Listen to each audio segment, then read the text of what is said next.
Hello friends, കുറേ നാളായിട്ടോ നമ്മൾ voice over കൊടുത്തിട്ടൊരു video ഇട്ടിട്ട്. അപ്പോൾ വീട്ടിൽ ചക്ക ഇട്ടപ്പോൾ ഞാൻ കരുതി ഇന്ന് അതൊരു വീഡിയോ ആയിട്ട് എടുക്കാമെന്ന് വിചാരിച്ചു.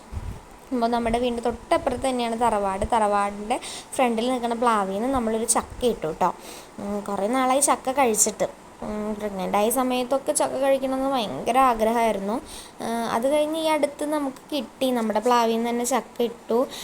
ചക്ക ഉപ്പേരിയൊക്കെ വെച്ച് കഴിച്ച് കൊതിയൊക്കെ തീർത്തു. പിന്നെ ഇങ്ങനെ ചക്ക മൂത്ത് നിൽക്കണം കണ്ടപ്പോൾ വിചാരിച്ചു എന്നാൽ ചക്ക ഇടാം, നമുക്ക് ഉപ്പേരി വെക്കാമെന്ന് കരുതി. അപ്പോൾ അങ്ങനെ നമ്മൾ ചക്ക ഇട്ടപ്പോൾ എടുത്ത വീഡിയോ ആണ് കേട്ടോ. അപ്പം അമ്മ വയ്യാതിരിക്കുകയായിരുന്നു. അപ്പോൾ അത് കാരണം ചക്ക വെട്ടി നന്നാക്കാൻ നമ്മൾ തന്നെയാണ് ചെയ്തത്. ചക്ക വെട്ടാനൊക്കെ അറിയാണ്ട് കുറേ കഷ്ടപ്പെട്ട് നമ്മൾ വെട്ടിയിട്ട് അങ്ങോട്ട് മുറിയുന്നുണ്ടായിരുന്നില്ല. അങ്ങനെ നല്ല മൂത്ത ചക്കയായിരുന്നു. നല്ല ഉപ്പേരിക്ക് മറക്കാനൊക്കെ നല്ല പാകത്തിനുള്ള ചക്കയായിരുന്നു കേട്ടോ.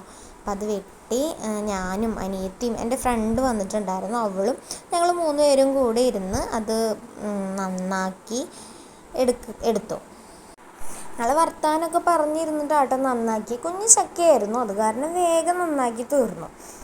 അപ്പോൾ എൻ്റെ ഫ്രണ്ട് വന്നു എന്ന് ഞാൻ പറഞ്ഞില്ലേ, അവൾക്കാണെങ്കിൽ അവിടെ ചക്കയൊന്നും കിട്ടാനില്ല. നമുക്കിവിടെ ചക്ക കിട്ടാനുണ്ട്, ചക്ക ഉണ്ട്, പക്ഷെ മുകളിൽ നിൽക്കുന്നത് ഇട്ട് തരാൻ ആളുമില്ല. അതുമാത്രമല്ല നമുക്കിവിടെ കുറേ കുരങ്ങ് ശല്യവും മലയണ്ണാനും ഒക്കെ ഉള്ള കാരണം നമ്മൾ മുകളിൽ നിൽക്കുന്ന ചക്ക മൂക്കുമ്പോഴേക്കും അവർ വന്ന് കടിച്ചിടുക. അപ്പോൾ അത് കാരണം നമുക്ക് ചക്ക മൂക്കുമ്പോഴേക്കും കിട്ടുന്നില്ല. ഇടിയൻ ചക്കയൊക്കെ ആണെങ്കിൽ നമുക്ക് വേഗം അവർ കടിക്കുമ്പോഴേക്കും ഇടാനായിട്ട് കിട്ടും. പക്ഷെ മൂത്ത ചക്ക കിട്ടാൻ നമുക്ക് ഭയങ്കര പ്രയാസമാണ്, മലയണ്ണാനൊക്കെ കടിച്ചിട്ട്. അപ്പോൾ ഇവിടെ ചക്ക ഇടാൻ ആളില്ലാണ്ടുമാണ്. അപ്പോൾ അവൾക്കാണെങ്കിൽ ചക്ക കണ്ടപ്പോൾ ചക്കപ്പേരി കഴിക്കാൻ കൊതിയായിട്ട്. അപ്പം അങ്ങനെ നമ്മൾ ചക്കപ്പേരി ഉണ്ടാക്കി.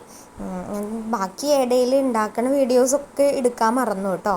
അപ്പം അങ്ങനെ അവസാനം നമ്മൾ ചക്കപ്പേരിയും ചായയും കൂട്ടി കഴിച്ചു.